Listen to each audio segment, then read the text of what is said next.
ட்ரிப்ளிகேன் தொகுதியில போட்டியிடும் துணை முதல்வர் உதயநிதி ஸ்டாலின் தனது மகன் இன்பநிதி சொத்து விவரம் குறித்து வேட்பு மனுல குறிப்பிடல.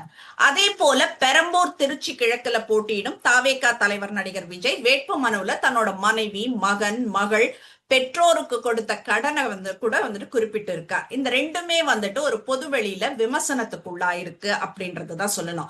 இதற்கு சிவகங்கை தொகுதி எம்பி கார்த்தி சிதம்பரம் சட்டப்பூர்வமான சில விளக்கங்களை சொல்லியிருக்காரு. என்னன்றது கொஞ்சம் விரிவா பார்ப்போம். அவர்கள் தங்களது துணைவர் மற்றும் தங்களை சார்ந்தவர்களின், அதாவது சார்ந்தவர்கள் அப்படின்னு சொல்றப்போ 18 வயதிற்குட்பட்டவர்கள் சொத்துக்களை மட்டுமே அறிவிக்க வேண்டும். எனவே 18 வயதுக்கு மேற்பட்ட மகன்கள் இல்ல மகள்களின் சொத்துக்களை வெளிப்படுத்த வேண்டிய அவசியம் இல்லைன்னு சொல்றாரு. கார்த்தி சிதம்பரம் அவரோட கூற்றுப்படி 18 வயது நிரம்பிய மகனின் சொத்தை ஏன் காட்ட தேவையில்லை என்பதை விரிவா பார்ப்போம். தேர்தல் ஆணையத்தின் விதிகளின்படி ஒரு வேட்பாளர் தனது வேட்பு மனுல, அதாவது அந்த ஃபார்ம் 26ல வேட்பாளர்னா மனைவியார் கணவன் சார்ந்திருப்பவர்கள், இங்குதான் ஒரு முக்கியமான சட்ட நுணுக்கம் இருக்கு. 18 வயதுக்கு உட்பட்ட பிள்ளைகள் அல்லது 18 வயதிற்கு மேல் இருந்தும் வருமானமின்றி வேட்பாளரை சார்ந்து வாழும் பிள்ளைகளை மட்டுமே டிபெண்டன்ஸ்னு ஆங்கிலத்தில் அழைக்கப்படும். அப்படின்னு தான் சார்ந்திருப்பவர்கள் வருவார்கள்னு சட்டம் வரையறுக்குது. சோ உதயநிதி ஸ்டாலின் அவர்கள் வேட்புமனு விவகாரத்தை பொறுத்தவரை அவரோட மகன் இன்பநிதிக்கு 18 வயது பூர்த்தி ஆயிடுச்சு. அவர் சட்டப்படி ஒரு மேஜர். அவர் பேர்ல உள்ள சொத்துக்கள் அவருடைய தனிப்பட்ட சொத்துக்களாக கருதப்படும். அவர் தந்தையை சார்ந்து வாழ்பவர் இல்லை சட்ட ரீதியா. அப்படின்றதுனால அவரது சொத்துக்களை உதயநிதி தன்னோட வேட்பு மனுல காட்ட வேண்டிய அவசியம் இல்லை.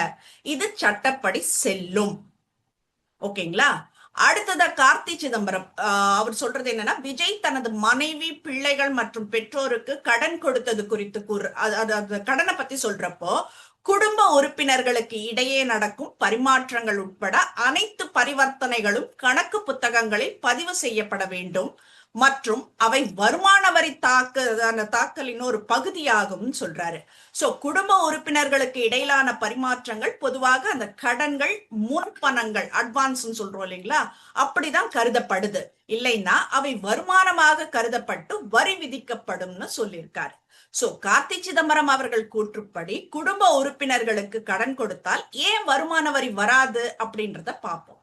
விஜய் தனது மனைவி, பிள்ளைகள் மற்றும் பெற்றோருக்கு கடன் அல்லது ஒரு அட்வான்ஸ் முன்பணம் கொடுத்திருப்பதா வேட்பு மனுல குறிப்பிட்டிருக்கார். வருமான வரி சட்டப்படி ஒருவருக்கு பணம் கொடுக்கும் போது அதை வருமானம்னு காட்டினா அதுக்கு வரி செலுத்த வேண்டும். ஆனா கடன்னுட்டு நம்ம காட்டணும்னாக்கா அதுக்கு வரி விதிக்கப்படாது. ஏன்னா கடன் என்பது திருப்பி தரப்பட வேண்டிய ஒரு பொறுப்பு. இப்ப கார்த்தி சிதம்பரம் அவர்கள் சொல்வது போல ஒரு குடும்ப உறுப்பினர்களுக்கு இடையே நடக்கும் பெரிய பண பரிமாற்றங்கள் எல்லாமே வங்கி கணக்கு மூலமே நடக்க வேண்டும். அவை வருமான வரி தாக்கல் மற்றும் கணக்கு புத்தகங்களில் முறையாக பதிவு செய்யப்பட வேண்டும் சொல்றாரு. ஏன் வரி விதிக்கப்படும்? ஒருவேளை இந்த கடனை அந்த கடன் என்று காட்டாமல் முறையான ஆதாரமின்றி ஒருவர் கணக்கில் பணம் இருந்தால் வருமான வரித்துறை அதை விளக்கப்படாத பணம்னு சொல்லி இதனை வருமான வரித்துறையினர் அன்எக்ஸ்பிளைன்டு மணி இல்லைன்னா டீம்டு இன்கம் அப்படின்னு சொல்லிடுவாங்க. சோ அதுக்கு மிக அதிகப்படியாக 60% வரை வரி மற்றும் அபராதம் வருமான வரித்துறை விதிக்கும். எனவேதான் வரியிலிருந்து தப்பிக்கவும் சட்டப்பூர்வமாக பணத்தை மாற்றவும் இது கடனாக பதிவு செய்யப்படுது. சார் ரொம்ப தெளிவா தான் பண்றாரு. சோ எல்லாமே என்ன சொல்றது, நான் தப்பிச்சுக்கிறேன்.